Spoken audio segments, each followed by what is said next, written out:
Hello everyone, welcome back to the class. तो आज के इस क्लास में हम बात करने वाले हैं फिजिक्स का एक और इम्पॉर्टेंट टॉपिक जहां से नीट एग्जाम में एटलीस्ट वन क्वेश्चन आता ही आता है, जो है डिजिटल इलेक्ट्रॉनिक्स। सही है। तो डिजिटल इलेक्ट्रॉनिक्स क्या है, इसके अंदर क्या क्या आते हैं, इनको कैसे क्वेश्चंस आएंगे, कैसे क्वेश्चंस को सॉल्व करना है, ये सब कुछ हम इस सीरीज में देख लेंगे, जहाँ पे हम 3 वीडियोस बनाएंगे। एक में हम बेसिक लॉजिक गेट्स कवर करेंगे, दूसरे में यूनिवर्सल लॉजिक गेट्स, और तीसरे में इन सब के ऊपर कई सारे प्रॉब्लम्स करेंगे। सही है। तो चलिए बिना देर करे शुरू करते हैं। डिजिटल इलेक्ट्रॉनिक्स होता क्या है ना। तो उससे पहले हम टॉपिक देखेंगे जिसका नाम है सिग्नल। सिग्नल क्या होता है? एक इंफॉर्मेशन या मैसेज। सही है। इंफॉर्मेशन और मैसेज, इसका ही नाम फिजिक्स में क्या बोला गया है? सिग्नल कहा गया है। सही है। अभी जो सिग्नल होते हैं ये बेसिकली दो टाइप के होते हैं। एक होता है एनालॉग सिग्नल, जिसके अंदर मैक्सिमा और मिनिमा के बीच में सारे पॉसिबल वैल्यूज आ सकते हैं। सही है। अब जैसे कि कोई सिग्नल -5 वोल्ट से +5 वोल्ट तक जा रहा है, तो ये -5 से लेके +5 तक जितने पॉसिबल वैल्यू है सारे पॉसिबल वैल्यू ले सकता है। जैसे कि 0, 1, 2, 3, -1, -2, -3, -4, इस तरीके से सारे वैल्यू ले सकता है। यानी कि मल्टी वैल्यूड सिग्नल है। कैसा है ये? मल्टी वैल्यूड सिग्नल है। तो ऐसे सिग्नल को हम क्या कहते हैं? एनालॉग सिग्नल या फिर कंटिन्यूअस सिग्नल। सही है। नेक्स्ट, एक और सिग्नल होता है जिसको हम कहते हैं डिजिटल सिग्नल। ये क्या करता है? अगर लेगा तो ओनली हाई वैल्यू लेगा, नहीं तो लो वैल्यू लेगा। यानी कि सिर्फ दो ही वैल्यू ले सकता है, आइदर हाई और लो। सही है। तो ऐसे सिग्नल को हम क्या बोलेंगे? Digital signal. अब फॉर एग्जांपल, मैं जस्ट एग्जांपल के लिए बोल रहा हूँ, ये डिजिटल नहीं है, फिर जस्ट एग्जांपल बता रहा हूँ। जो आपके घर में स्विचेस है, या तो वो पूरी तरीके से चालू हो सकता है या तो पूरी तरीके से बंद हो सकता है। आधा चालू आधा बंद नहीं कर सकते आप लाइट को, है ना। तो आप अगर उसको आधा चालू करेंगे तो लाइट आधा चालू होता है क्या? नहीं होता है। या तो पूरा चालू होता है या फिर पूरा बंद होता है। तो वो किस टाइप में हम सोच सकते हैं उसको? डिजिटल के अंदर, जो सिर्फ दो ही वैल्यू, आइदर हाई और लो। तो वैसे सिग्नल को हम क्या बोलेंगे? डिजिटल। अब जो टीवी का साउंड होता है ना, टीवी का साउंड, उसकी लोवेस्ट वैल्यू 0, हाईएस्ट वैल्यू 100। तो आप टीवी की साउंड या तो 0 या 100 नहीं तो रख सकते हैं ना। तो आप 0 से लेके 100 के बीच में जो पॉसिबल वैल्यू हो सकती है, जैसे कि 1, 2, 3, 4, 5, 6 अप टू 100, सारे वैल्यूज में से जो चाहे वो वैल्यू सेट कर सकते हैं। तो वो कौन से सिग्नल के लिए एग्जांपल बोल सकते हैं हम? रफली, एग्जैक्टली नहीं। तो कौन सा सिग्नल है वो? Analogue signal. I hope signal क्या है समझ में आ गया। सिग्नल एक मैसेज है या इंफॉर्मेशन है। सही है। और एनालॉग सिग्नल क्या होता है? ये वो सिग्नल होता है जो लो वैल्यू और हाई वैल्यू के बीच में सारे पॉसिबल वैल्यूज को ऑक्यूपाई कर सकता है, मतलब ले सकता है। तो वैसे सिग्नल को हम क्या बोलेंगे? Analogue signal. और एक सिग्नल होता है जिसका नाम क्या होता है? डिजिटल सिग्नल, जो या तो लोवेस्ट वैल्यू लेगा या फिर हाईएस्ट वैल्यू लेगा, बीच में की कोई भी वैल्यू चूज नहीं करेगा। तो ऐसे सिग्नल को हम क्या बोलेंगे? Digital signal. करेक्ट। इसके जो सिग्नल्स होते हैं वो इस तरीके से दिखाए जाएंगे। High value, suddenly low value, फिर हाई वैल्यू, फिर लो वैल्यू, इस तरीके से। सही है। इसे बोला जाता है क्लॉक। क्या बोलेंगे इसे? क्लॉक। सही है। तो आगे हम पढ़ेंगे इन सभी को। ये एनालॉग सिग्नल का डायग्राम है। आई होप कि ये इतना समझ में आया होगा सिग्नल के बारे में। तो चलिए आगे बढ़ते हैं। हमें पढ़ना है बाइनरी सिस्टम, यानी कि दो वैल्यू वाला सिस्टम पढ़ना है। तो उसके अंदर हम क्या बोलते हैं? लो जो होता है उसे जीरो से या फिर ऑफ से डिनोट करते हैं। लो सिग्नल को हम किससे दिखाएंगे? आइदर जीरो और ऑफ। सही है। नेक्स्ट, हाई जो होता है उसे हम या तो 1 से डिनोट करते हैं या ऑन से। सही है। हाई वैल्यू को हम क्या बोलते हैं? 1 और ऑन। करेक्ट है। 1 लिखा है तो हाई है, ऑन लिखा है तब भी वो हाई है। तो कभी आप देख लेना, जो छोटे स्विचेस होते हैं उनके ऊपर ऐसा लिखा होता है, एक साइड में 1 लिखा होता है, एक साइड में 0। 1 की तरफ दबाते हैं तो चालू होता है और 0 की तरफ दबाते हैं तो बंद होता है। यानी कि ये वाला हाई वैल्यू है और ऊपर वाला लो वैल्यू है। आई होप ये क्लियर होगा, आपने कभी ना कभी ऐसा वाला सिग्नल देखा होगा। सही है। नेक्स्ट, कुछ रूल्स हैं यहाँ पे, ये रूल्स हमें पता होने चाहिए। राइट। क्या रूल्स है ना। इसे बोलते हैं बुलियन अलजेब्रा। यहाँ पे जो हम जो नंबर सिस्टम को डील करने वाले हैं वो सिर्फ दो ही वैल्यू ले सकता है, इधर 0 और 1। सही है। 0 और 1 वाले सिस्टम को हम बोलते हैं बाइनरी सिस्टम। बाइनरी सिस्टम में हमारे नॉर्मल मैथमेटिक्स काम नहीं करती है, जो हम पहले से जानते हैं। 1 + 1 = 2, ऐसा काम नहीं होता है यहाँ पे। यहाँ पे सिर्फ दो ही नंबर ले सकते हैं आप, या तो 0 या फिर 1। तो इसके लिए एक सेपरेट अलजेब्रा है जिसका नाम क्या है? Boolean algebra. तो यहाँ पे जब प्लस लिखा होता है तो उसे और बोल के पढ़ा जाता है। क्या बोल के पढ़ा जाता है? और। यानी कि प्लस जब भी आएगा तो और। अब फॉर एग्जांपल देखिए, a + b ऐसा लिखा हुआ है, तो हम इसे क्या बोलेंगे? a और b। करेक्ट है। जैसे कि 1 + 0, तो इसका आंसर आएगा यहाँ पे 1। करेक्ट है। 1 + 1, तब भी आंसर 1 ही आएगा, क्योंकि आप 1 के बाहर नहीं जा सकते हैं और 0 के पीछे नहीं जा सकते हैं। तो आपको लोवेस्ट वैल्यू 0 और हाईएस्ट वैल्यू 1 ही सेट करनी है। 1 + 1 का मतलब 1 ही होता है, करेक्ट है। नेक्स्ट, एंड मतलब मल्टीप्लिकेशन, एंड मतलब क्या होता है? मल्टीप्लिकेशन, और मतलब एडिशन, एंड मतलब मल्टीप्लिकेशन। तो यहाँ पे हम इसे कैसे लिखेंगे? a dot b। तो पढ़ेंगे कैसे इसको? a और सॉरी a एंड b, इसे क्या बोल के पढ़ना चाहिए? a and b। अब जैसे कि यहाँ पे 1 × 1, नॉर्मल मैथमेटिक्स में भी 1 ही होता है, यहाँ पे भी 1 ही होगा। 1 डॉट 0 0, 0 डॉट 0 भी 1 ही होता है, सॉरी 0 होता है, सही है। तो ये मल्टीप्लिकेशन, एंड मतलब मल्टीप्लिकेशन, और मतलब एडिशन, सही है। Next, inversion. इन्वर्शन क्या है? उसको उल्टा कर देता है। अगर आप इसको 0 देते हैं तो 1 बना देगा, 1 देंगे तो उसको 0 बना देगा। तो इसे हम ऐसे लिखेंगे, अगर मैंने 1 के ऊपर बार लगा दिया तो इसका मतलब ये 0 है, अगर मैंने 0 के ऊपर बार लगा दिया तो इसका मतलब ये 1 है, सही है। तो ये इन्वर्ट कर देगा, उसकी वैल्यू को पलट देगा। आई होप ये क्लियर हुआ होगा आपको। और मतलब एडिशन, एंड मतलब मल्टीप्लिकेशन, इन्वर्शन मतलब उसका उल्टा करना है, सही है। चलिए नेक्स्ट, अगला वाला देखिए क्या है। इनवर्स लॉ क्या होता है? सही है। इनवर्स लॉ क्या है? आप अगर a + a बार करते हैं तो आपको क्या आना चाहिए, है ना? a + a बार की वैल्यू क्या आएगी? a + a बार की वैल्यू हमेशा 1 ही आएगी। कितनी आएगी? 1। अब कैसे आया होगा 1? सोच के देखो आप। अगर आपने a की वैल्यू 0 रखी होती तो इस इक्वेशन में रखने पे 0 + 0 का बार क्या आता है? 1, सही है। तो कितना आएगा? 1। अगर आपने a की वैल्यू को 1 चूज किया होता तो तब a के बदले में आप 1 रखते, फिर 1 का बार कितना हो जाता? 0। तो बताइए फिर से आंसर क्या आता? 1, सही है। ये कुछ रूल्स है, ये याद होने चाहिए। a + a बार हमेशा आपको क्या देगा? 1 देगा। नेक्स्ट, वहीं पे एंड फॉर्म में, सॉरी ऊपर वाला एंड फॉर्म था, नहीं,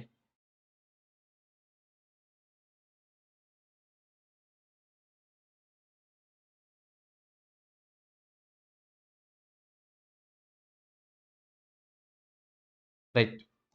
यहाँ पे a × a बार क्या देगा? अब आप मेरे को बताओ क्या देगा? अगर आपने a की वैल्यू 1 रखी तो a बार की वैल्यू कितनी आएगी? 0। 1 × 0 0। अगर आपने a की वैल्यू 0 रखी होगी तो a बार की वैल्यू क्या आएगी? 1 आएगी। फिर से 0 × 1 0, यानी कि a × a बार 0 देगा, a + a बार 1 देगा, सही है। ये आपको ये दो रूल्स याद रखने हैं। नेक्स्ट, उसके बाद अब्जॉर्प्शन लॉ। क्या है ये? Absorption law. अब अब्जॉर्प्शन लॉ में एंड फॉर्म में हम ऐसे लिखेंगे a × a + b। क्या लिखा जाएगा? a × a + b। बताइए इसका आंसर क्या आएगा? a × a + ab, करेक्ट है। a × a + ab। अब बताओ a की वैल्यू अगर 0 होती, a की वैल्यू कितनी होती? 0 होती, सही है। अगर a की वैल्यू 0 है तो आंसर भी 0 ही हो जाएगा, क्योंकि यहाँ पे भी 0 मल्टीप्लाई, यानी कि यहाँ पे 0 रख देने से पूरा आंसर ही 0 हो जाएगा, करेक्ट है। अगर a की वैल्यू 1 होती तो फिर आंसर क्या आता? 1 आता। तो इसका मतलब इसका आंसर किसके बराबर आएगा? a के बराबर आएगा। आप चाहो तो चेक कर लो, 0 × एनीथिंग 0, 1 × 1 + ये कुछ भी हो, सही है। 1 के अंदर कुछ भी ऐड कर लो, जैसे कि 1 के अंदर 1 ऐड कर लो या 0 ऐड कर लो, 1 ही आएगा। तो इसका मतलब ये 1 × 1 तब क्या आएगा? फिर 1 आएगा, यानी कि a की जो वैल्यू होगी आंसर उसी का आएगा, करेक्ट है। नेक्स्ट, इसके अंदर भी अगर आप देखें a × a + b, क्या देखें? अगर आपने a की वैल्यू 0 रखी होगी तो आंसर 0 आएगा, अगर आपने a की वैल्यू 1 रखी होगी तो तब आंसर आपको a ही आएगा, 1 आएगा, सही है। जैसे कि हम 1 + ये कुछ भी हो जाए, 0 अगर होता है तब भी 1 ही आएगा, सही है। तो a + ab कितना आएगा? a आएगा। a × a + b भी कितना आएगा? a ही आएगा। आई होप ये इतना समझ गए होंगे। ये a × a बार 0 देता है, a + a बार 1 देता है, a × a + b a देता है, a + ab ये भी a ही देता है, यही वाला है। a × a होता है ना, तो वही चीज है। आई होप ये क्लियर हुआ होगा, ये याद होने चाहिए। नेक्स्ट, अगला वाला आता है डी मॉर्गन्स थ्योरम। क्या आता है? D Morgan's theorem. ये बहुत इंपॉर्टेंट है, मोस्टली ये वाला चीज आते रहता है। तो यहाँ पे एंड फॉर्म में क्या है देखिए, ए बी बार है। क्या है? A B bar, a × b whole bar. तो इसको जब ओपन करेंगे ना तो हम इसको ऐसे लिखेंगे, a बार + b बार। क्या लिखना चाहिए इसको? a बार + b बार। और फॉर्म में अगर हम लिखते हैं तो और फॉर्म मतलब a + b होल बार, सही है। तो तब ये क्या बन जाएगा? a bar dot b bar, right. अगर डॉट रख के होल बार लगाते हैं तो स्प्लिट होके प्लस बनेगा, अगर प्लस रख के होल बार बनाते हैं तो स्प्लिट होके डॉट आएगा। आई होप ये क्लियर हुआ होंगे। इतने ये 6 रूल्स आपको आने चाहिए, इसके बाद आप कोई भी क्वेश्चन आसानी से कर पाएंगे। तो चलिए आगे बढ़ते हैं।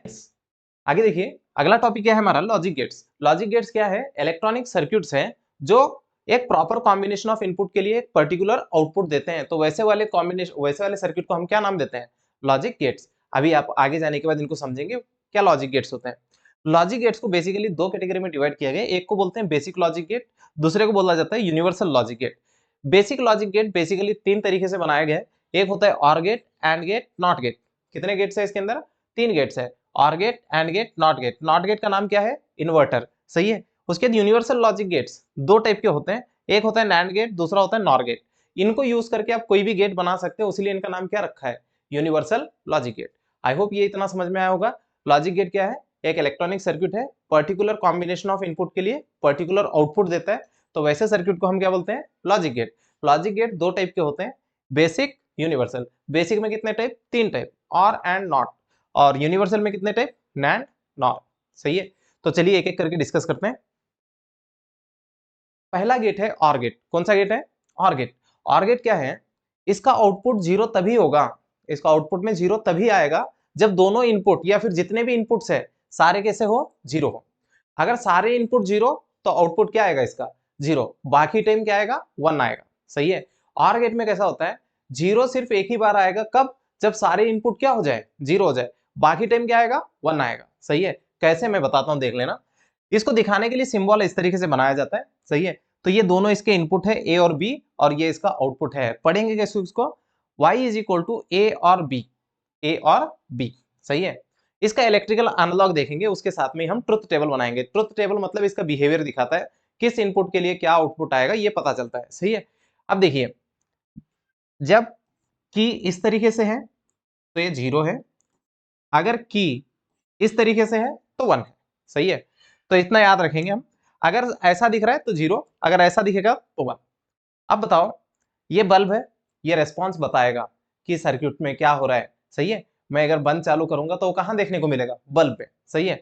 ये दोनों की है, ए और बी, यहाँ पे बैटरी लगा रखा है।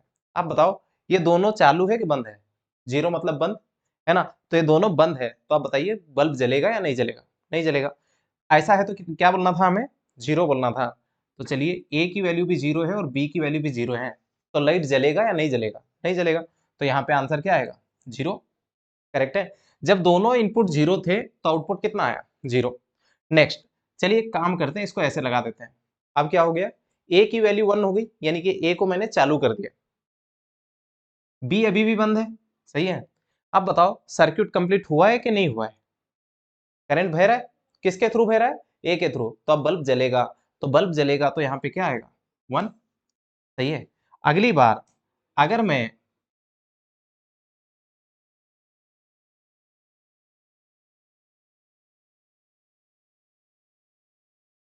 अगली बार अगर मैं बी को बंद कर दूं, मतलब बी को चालू कर दूं, ए को बंद कर दूं, यानी कि ए में क्या लिखना चाहिए मेरे को, जीरो, बी में वन।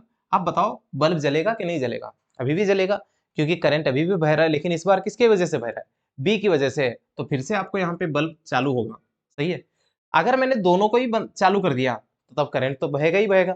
तो इसका मतलब दोनों भी अगर वन हो जाए तो आउटपुट क्या आएगा, वन। आई होप ये क्लियर हुआ होगा। देख लीजिए इक्वेशन के हिसाब से, देखिए, zero plus zero, zero, zero plus one, one, one plus zero, one, one plus one भी क्या आता है, वन ही आता है, टू नहीं आता है, सही है। तो ये वाला था आपका ऑर गेट। कौन सा गेट है ये, ऑर गेट। जब दो में से कोई एक भी रास्ता अगर चालू होगा तो बल्ब चालू होगा, यानी कि आउटपुट वन आएगा। अदरवाइज अगर दोनों रास्ते बंद है तो बल्ब भी बंद ही रहेगा, सही है।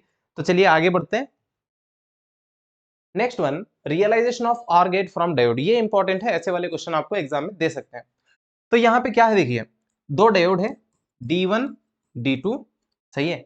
इन दोनों डायोड के इस वाले साइड को हम एन टाइप कहेंगे और इस वाले साइड को पी टाइप कहेंगे, करेक्ट है ना। आपने डायोड के बारे में पढ़ा हुआ है। तो उसके अंदर जिधर लाइन होती है वो एन टाइप होता है, और जिधर लाइन नहीं होती, ट्राइंगल होता है, वो पी टाइप होता है, राइट। अब देखना यहाँ पे, ये दोनों के एन टाइप को हमने एक वायर से जोड़ के यहाँ पे लगा दिया है, और यहाँ पे एक आर है, यहाँ पे ग्राउंड के साथ कनेक्शन दिया है। इसके पॉइंट पे इधर भी एक ग्राउंड के साथ कनेक्शन दिया, ग्राउंड का वोल्टेज जीरो होता है, सही है।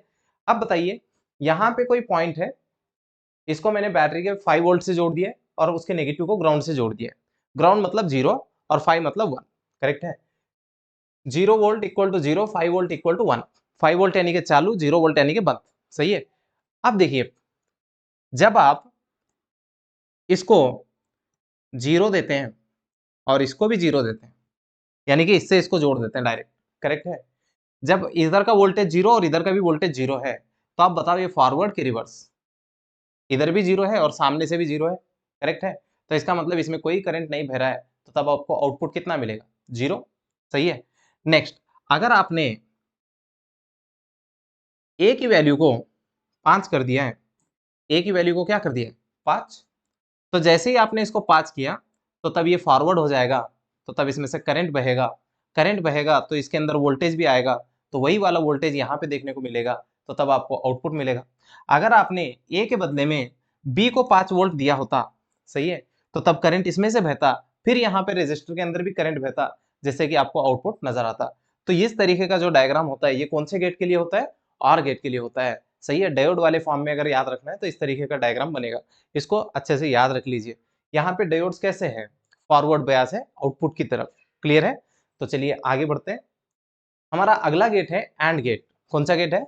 And gate. एंड गेट में आउटपुट हाई यानी कि 1, आउटपुट 1 तभी आता है जब दोनों इनपुट 1 हो।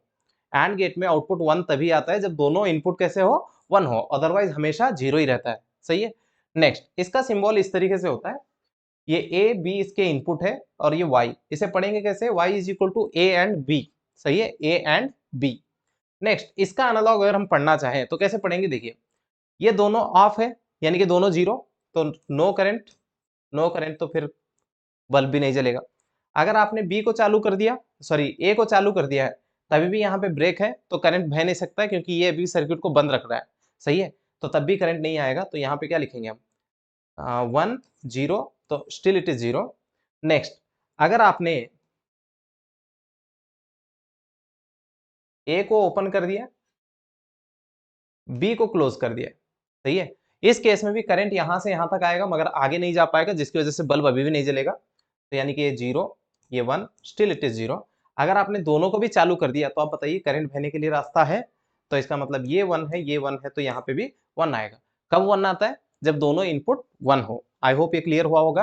तो चलिए आगे बढ़ते हैं, डायोड के तरीके से इसको रियलाइज करते हैं। Realization of and gate from diodes. Diode से हम एंड गेट को समझने की कोशिश करते हैं, राइट? यहाँ पे डायोड्स को पहले वाले गेट के कंपैरिजन में उल्टा लगाया गया है। अगर आपने यहाँ पे 0 दिया, सही है, और यहाँ पे भी 0 दिया है, तो दोनों फॉरवर्ड बयास हो जाएंगे। कैसे हो जाएंगे? फॉरवर्ड बयास। तो तब इनमें से करंट बहना शुरू होगा, करंट ऐसे जाता रहेगा, सही है?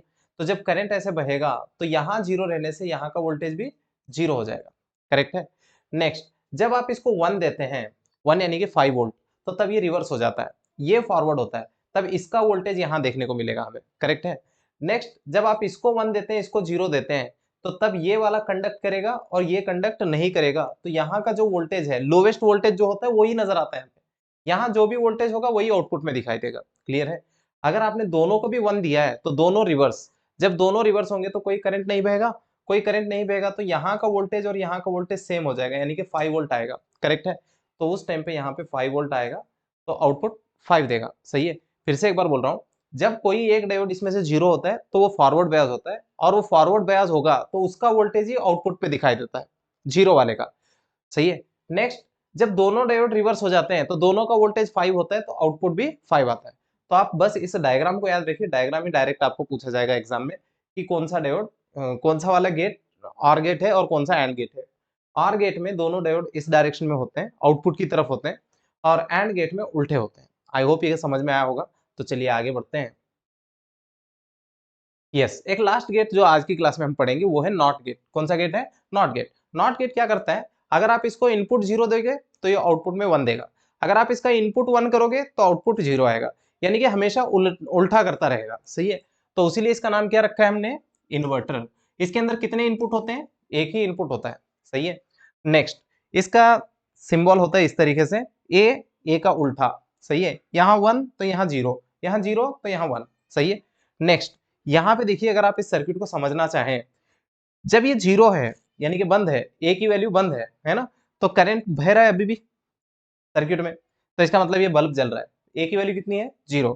जैसे ही आपने ए को चालू कर दिया तो तब ये शॉर्ट सर्किट हो गया, शॉर्ट सर्किट होने से बल्ब बंद हो जाएगा, यानी कि इसमें जब 0 देते हैं तो यहाँ 1 आता है और जब 1 देते हैं तो यहाँ पे 0 आता है। आई होप इतना समझ में आया होगा एंड गेट मल्टीप्लाई करता है, और गेट ऐड करता है, नॉट गेट उल्टा करता है। तो ये था कुछ बेसिक लॉजिक गेट्स के बारे में। सो अगली क्लास में हम मिलेंगे यूनिवर्सल लॉजिक गेट्स के साथ। उसके बाद वाले क्लास में हम देखेंगे कुछ प्रॉब्लम्स। आई होप यहाँ तक सब कुछ समझ में आया होगा। तो चलिए मिलते हैं अगली क्लास में कुछ नए कॉन्सेप्ट के साथ।